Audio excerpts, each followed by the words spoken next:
Welcome to our channel. So guys, ఇప్పుడు update ఏంటంటే అసలు హరిహర వీరమల్ సినిమాకి ఏమైంది, ఎందుకు ఇన్ని డేస్ పడుతుంది రిలీజ్ అవ్వడానికి? చాలామందికి అయితే క్వశ్చన్ ఉంది, అసలు ఏం జరుగుతుంది? హరిహర వీరమల్ అసలు జూన్ 12కి రావాల్సిన సినిమా అసలు ఎందుకు పోస్ట్ పోన్ అయిందో అసలు ఎందుకు అర్థం అవ్వట్లేదు. ఏఎం రత్నం గారు అయితే రీసెంట్గా చెప్పాడు, కొంచెము ఇంకా వర్క్ ఉంది సినిమా పైన, గ్రాఫిక్స్ వర్క్, అందుకే డీలే అవుతుంది సినిమా. సో అనుకున్న డేట్కి రావడం కష్టం అనేసి కూడా చాలా సార్లు చెప్పుకుంటూ వస్తున్నారు ఏఎం రత్నం గారు. అసలు హరిహర వీరమల్ ఫస్ట్ డైరెక్షన్ చేసింది క్రిష్ జాగర్లమూడి గారు. అసలు క్రిష్ జాగర్లమూడి కూడా ఎందుకు తప్పుకున్నాడో ఏంటో మేబీ అర్థం అవ్వట్లేదు. ఎందుకంటే పవర్ స్టార్ పవన్ కళ్యాణ్ గారు అసలు ఎలక్షన్లో చాలా బిజీగా ఉండడం వల్ల, సినిమా అయితే కొంచెం డీల్ అవ్వడం వల్ల, మేబీ వేరే కమిట్మెంట్స్ ఉండడం వల్ల మేబీ ఈ సినిమా నుంచి తప్పుకున్నాడేమో అనేసి నాకు అనిపిస్తుంది గైస్. సో హరిహర వీరమల్లో సినిమా కొంచెం చాలా ఇయర్స్ అయితే పట్టింది రిలీజ్ అవ్వడానికి, రిలీజ్ చేయడానికి కూడా. సో మన పవర్ స్టార్ పవన్ కళ్యాణ్ గారు ఎలక్షన్స్లో బిజీగా ఉండి ఇప్పుడు డిప్యూటీ సీఎంగా అయితే అయ్యారు. సో చాలా ప్రౌడ్గా చెప్పుకోవచ్చు మన పవర్ స్టార్ పవన్ కళ్యాణ్ అన్న గురించి అయితే. ఎందుకంటే నాకు ఎన్టీ రామారావు లేని లోటు మన పవర్ స్టార్ పవన్ కళ్యాణ్ తీరుస్తున్నాడేమో అనేసి అనిపిస్తుంది.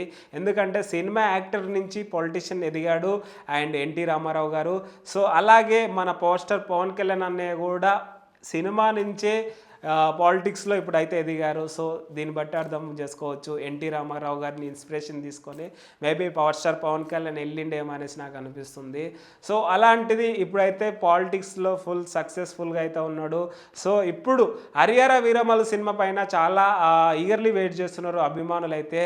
సినిమా మినిమం బ్లాక్ బస్టర్ అవుతుంది, ఎందుకంటే తెలుగు ఫిలిం ఇండస్ట్రీలో హైయెస్ట్ కలెక్షన్స్ ఏ సినిమారా అని చెప్పుకుంటే ఇప్పుడు హరిహర వీరమల్ సినిమా అని చెప్పుకో. ఇంతకు ముందు పుష్ప అని చెప్తారు, పుష్ప 2 అని చెప్తారు. సో ఇప్పుడు హరిహర వీరమల్ సినిమా రిలీజ్ అయినాక హైయెస్ట్ కలెక్షన్స్ అంటే హరిహర వీరమల్ సినిమానే చెప్పుకోవచ్చు. సో అంత కాన్ఫిడెంట్తో అయితే నేను చెప్పగలుగుతున్నా. సో లేట్గా వచ్చినా లేటెస్ట్గా వస్తుంది అనేసి చెప్పుకోవచ్చు. సో ఫైనల్గా అయితే నిన్న ఏదైతే గ్లిమ్స్లో టీజర్లో ఒక డేట్ అయితే అనౌన్స్మెంట్ చేశారు. జూలై 25th అయితే గ్రాండ్గా రిలీజ్ చేయబోతున్నారు అనేసి తెలుస్తుంది. సో ఆ డేట్ కన్నా పక్కా రిలీజ్ కావాలనేసి కోరుకుందాం. సో ఫైనల్గా అయితే జ్యోతి కృష్ణ గారు అయితే ఈ మూవీకి డైరెక్షన్ చేశారు. సో చాలా బాగా తీశారు, చాలా బాగా వచ్చింది అనేసి మంచి టాక్ అయితే ఉంది ఇప్పుడు ఇండస్ట్రీలో. సో జూలై 25th చూద్దాం, ఈగర్లీ వెయిట్ చేస్తున్నా. అండ్ ఈ సినిమా ప్రీ రిలీజ్ ఫంక్షన్ తిరుపతిలో చేయాలనేసి ప్లానింగ్ అయితే నడుస్తుంది. సో ప్రీ రిలీజ్ ఫంక్షన్స్కి మంచి మంచి సెలబ్రిటీలు కనిపించబోతున్నారు. మెగా ఫ్యామిలీ అంతా ఒకే స్టేజ్ పైన కనిపించే ఛాన్సెస్ కూడా ఎక్కువ కనిపిస్తున్నాయి. ఎందుకంటే సర్దార్ గబ్బర్ సింగ్ అప్పుడు మన power star Pawan Kalyan and megastar Chiranjeevi garu ఒకటే స్టేజ్లో కనిపించారు. సో అలాంటిది ఇప్పుడు మన పాలిటిక్స్లో మంచి స్థాయికి వెళ్ళిన తర్వాత ఫస్ట్ టైం అని చెప్పుకోవచ్చు ఒకే స్టేజ్ పైన హరిహర వీరమల్ స్టేజ్ పైన ఇద్దరు ఒకటే ఫ్రేమ్లో ఉంటారనేసి నాకు అనిపిస్తుంది. సో అలాగే యోగి ఆదిత్యనాథ్ గారు ఇంకా చాలామంది పొలిటీషియన్స్ కూడా ఈ స్టేజ్ పైన కనిపించే ఛాన్సెస్ ఎక్కువ ఉన్నాయి అనేసి తెలుస్తుంది. సో ఈ ఈవెంట్ కోసం ఈగర్లీ వెయిట్ చేస్తున్నారు. So power star Pawan Kalyan garu ఏం మాట్లాడతారు ఏంటి అనేసి చాలామంది వెయిట్ చేస్తున్నారు. ఎందుకంటే ఎలక్షన్స్లో గెలిచిన తర్వాత ఫస్ట్ సినిమా హరిహర వీరమల్తో రాబోతున్నారు. సో నెక్స్ట్ ఓజీ కావచ్చు, ఉస్తాద్ భగత్ సింగ్ కావచ్చు, సో లైన్గా బ్యాక్ టు బ్యాక్ ప్రాజెక్ట్స్లో సినిమా సెట్లో అయితే పాల్గొంటున్నారు. షూటింగ్ కూడా చాలా స్పీడ్లో కంప్లీట్ అవుతుంది. సో ఓజీ కూడా క్లైమాక్స్ షూటింగ్లో ఉందనేసి తెలుస్తుంది. సో ఓజీ కూడా కంప్లీట్ అయిపోయింది అనేసి కూడా అనుకుంటున్నాను నేనైతే. సో ఇప్పుడైతే ఉస్తాద్ భగత్ సింగ్ సెట్లో అయితే పాల్గొన్నారు. మొన్ననే హరీష్ శంకర్ గారు అయితే ఒక షాట్ వదిలారు. సో మళ్ళీ వర్క్ స్టార్ట్ చేద్దామా అని ఒక ట్యాగ్ లైన్తో అయితే వదిలారు. సో ఈ సినిమా గబ్బర్ సింగ్ ఎంత పెద్ద బ్లాక్ బాస్టర్ అయిందో మేబీ ఆ సినిమాకి మించి ఈ సినిమా ఉండబోతుంది అనేసి హరీష్ శంకర్ గారు అయితే చెప్పుకుంటూ వస్తున్నారు.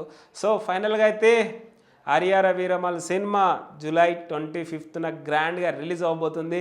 ఇప్పటికీ సోషల్ మీడియాలో సాంగ్స్ అయితే దుమ్ము దులుపుతున్నాయి.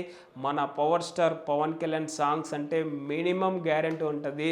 సో చూసారు కదా, సింగింగ్ కూడా చేస్తున్నారు మన పవర్ స్టార్ పవన్ కళ్యాణ్ గారు. సో అలాంటిది ఇప్పుడు హరిహర వీరమల్ సినిమా కోసం ఈగర్లీ వెయిట్ చేస్తున్నాం. అండ్ కీరవాణి గారు అయితే బీజిఎం కావచ్చు, మ్యూజిక్ కావచ్చు చించి పడేశారు. సో ఓవరాల్గా అయితే అన్నీ కుదిరాయి. నిధి అగర్వాల్ గారి క్యారెక్టర్ కూడా చాలా బాగా వచ్చింది ఈ సినిమాలో. సో ఏ మాట కామాట. సో చాలా అందంగా, బబ్లీగా, చాలా క్యూట్గా కనిపించింది ఈ సినిమాలో హరిహర వీరమల్ ట్రైలర్లో అయితే. సో సినిమా కోసం అయితే ఈగర్లీ వెయిట్ చేస్తున్నాం. అందరి క్యారెక్టర్స్ ఎలా ఉంటాయి, ఏంటి మిగతా క్యారెక్టర్స్ ఎలా ఉంటాయి, ఒక వార్ లాగా ఉండబోతుందంట. ఒక మంచి హిస్టారికల్ బ్యాక్గ్రౌండ్ స్టోరీతో అయితే ఉండబోతుంది ఈ సినిమా అయితే. సో చూద్దాం, వెయిట్ అండ్ సీ. ఈ మూవీ పైన మీ ఒపీనియన్ ఏంటో చెప్పండి. సో ఏమైనా తప్పుగా మాట్లాడితే క్షమించండి. That's it guys, thank you so much.